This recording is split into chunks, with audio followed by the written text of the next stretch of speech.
Hello and welcome back to the channel. I'm really glad to have you here. In today's video, we are going to talk about mindfulness and the reasons to start practicing mindfulness, what it is, as well as the benefits associated with it and some clinical studies that we will also discuss about it. And I will link some articles in the description box below the video if you guys are interested. Now, if you're new to the channel, please do check out the videos that we have, and if it resonates and you like the content, subscribe, like the video, share it with your friends and family. We'd love to have you on board. So mindfulness is a powerful process that can heal mental, spiritual and emotional pain. The Dalai Lama, for instance, he lives in a state of mindfulness all the time. He basically lives in a world where there's no stress about the past or the future in his head, and exists fully in the right now without holding back from attending to life's up and downs. So when you master mindfulness, you will experience a complete overhaul of your life. A positive evolution will occur. It may surprise you. That's not to say that life will be perfect, but it's basically saying that you will be braver when the storm does come. Incorporating mindfulness in your everyday life is a really good idea. It becomes a new, more mature way of dealing with life. Your mind has a new kind of reference.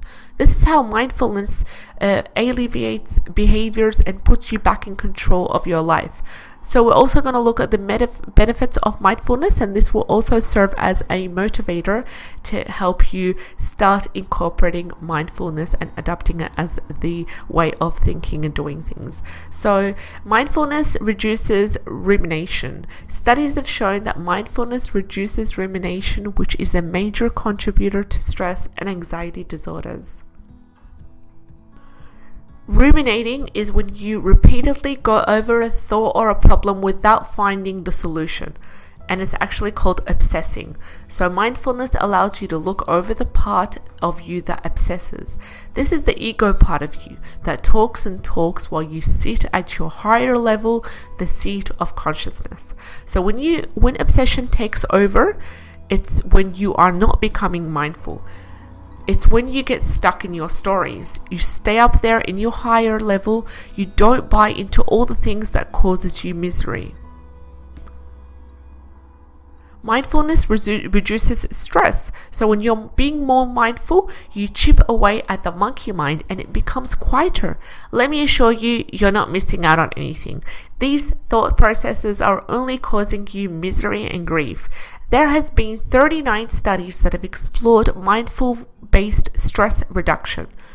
In these studies, the researchers have found that mindfulness-based cognitive therapy is effective in many clinical disorders. Practicing mindfulness at home for small issues you face daily is a great idea to get started.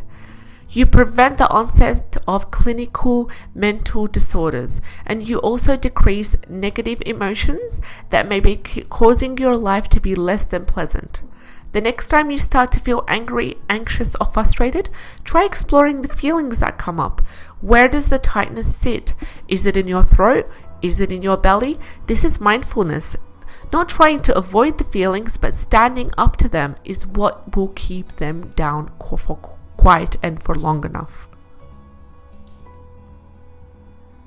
The other benefit of practicing mindfulness on a regular basis is that you will be able to focus more effectively. Mindfulness helps you to focus on the rest of your life. Through disciplines like meditation, you learn how to keep your focus on one thing at a time. You're not easily distracted. A study compared a group of experienced mindfulness meditators with a control group that has no experience. They found that the group of experienced meditators had a greater attention span. When you practice mindfulness in a controlled setting, you'll begin to find out how it works, the feeling of expansion in the mind and the relaxation of all the muscles in the body. Once you get the hang of focusing and centering in your quiet place, you can then start using it where it really counts. When life becomes demanding and everyone is talking at you, you can briefly go and center yourself. Instead of the monkey mind panicking and causing you to lose focus, you can quickly manage your priorities. If you're experiencing stress at work, you can simply take a minute to center yourself. Another benefit is a rise in emotional strength. Some people can't control their emotions and they have extreme sensitivities. This makes it a challenge to flow through life without a care in the world, which, by the way, is our right to enjoy life. Research has connected mindfulness meditation and self-reported mindfulness to attentional functioning and emotional elasticity. They found that people who practice mindfulness have less emotional reactivity. This doesn't mean that you don't have less compassion. You'll just be able to help others because you're not having a meltdown in a crisis. Through mindfulness, you begin to work through repressed emotions. Instead of shying away from what comes up in life, you'll learn to feel it and let it move through you. As you practice this more and more, you don't hit those emotional edges that trigger hurt, anger, and sadness.